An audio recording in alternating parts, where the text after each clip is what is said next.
1, 2, 3, let's go!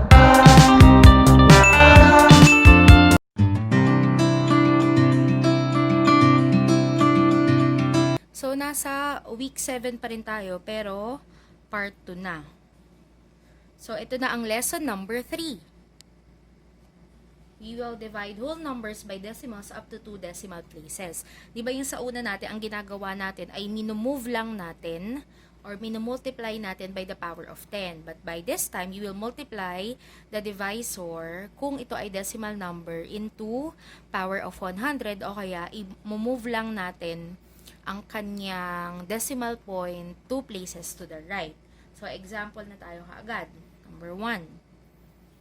So, ang divisor natin ay 600 divided by 48.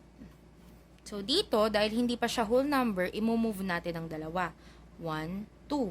Dahil dalawa yung minove natin sa divisor, dalawa rin ang ilalagay natin dito sa dividend. So, dito yan, yung decimal point ng 48 natin, then 1, 2. Yan. Tapos, i-akyat na natin kaagad itong decimal point. Tapos, itong dalawa, space dito, lalagyan natin ng 0. And then, we can now divide the numbers. Ilang 6 meron sa 48? So, we have 8. 8 times 6 is 48. 48 minus 48 is 0. So, ito, pwede na naman natin siyang i-shortcut. Kasi kahit na anong gawin natin, kahit i-bring down natin dyan, 0 na yung magiging sagot dito sa may quotient. So, aangat na lang natin itong dalawang 0. So, 0, 0. So, the answer is 800. So, try natin i-multiply yung 800 and 6. Dapat ang sagot ay 4,800. So, 800 times 6. Pwede tayo yung short method.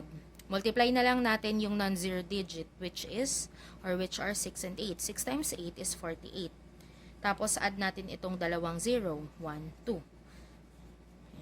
So, pareho sila ng ating dividend. Okay? So, try natin yung number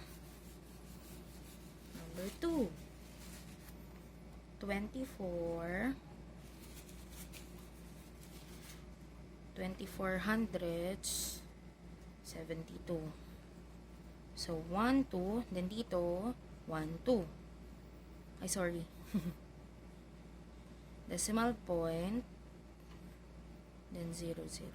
Ilang 24 meron sa 72. So, we have 3. 3 times 24 is 72. 72 minus 72 is 0. Tapos, itong dalawa, dahil 0 naman yan, itaas na lang natin. Yan. So, the answer or the quotient is 300. Okay? So, let's have another 1 divided by 200. So, dahil decimal number siya, move natin dalawa. Then, dito, move tayo dalawa din. Ilang 8 meron sa 20? We have 2. 2 times 8, 16. 20 minus 16 is 4. Bring down 0. Ilang 8 meron sa 40? So, we have 5. 5 times 8 is 40. 40 minus 40 is 0. So, itong dalawa, pwede na natin siyang itaas. So, the answer is 2,500. Yan. So, ganun lang din yung pag-divide natin into 2 decimal places. So, tingnan natin yung ibang activity. Yan. So, try natin to. So, move natin 1, 2. Then, dito, move tayo dalawa din. Ilang 23 meron sa 69, so we have 3. 3 times 23 is 69. 69 minus 69, 0. Then itong dalawa, akyat na lang natin sa taas. The quotient is 300. Number 2. Ito pala yung number 1. 21 divided by 84. Yan. So, move natin dalawa. Then, dito, move din natin. 1, 2. Yan. So, ilang 21 minus meron sa 84?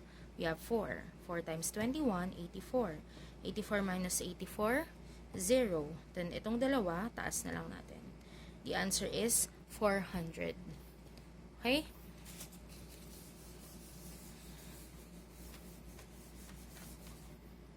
So, tingnan natin yung iba pang activity. Try natin yung additional activities. Divided by 261.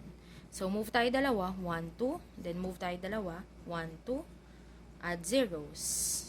Ilang 3 meron sa 2? Wala. Ilang 3 meron sa 26? So, we have 8. 8 times 3, 24.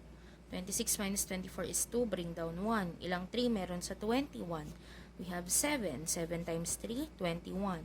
21 minus 21 is 0. Then, itong dalawa, dahil 0 na naman dito, pwede na nating ilagay dito sa my quotient. So, the answer is 8,700. Okay? Yan.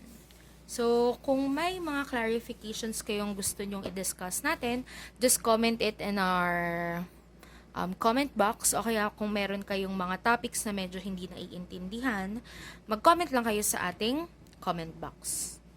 Bye!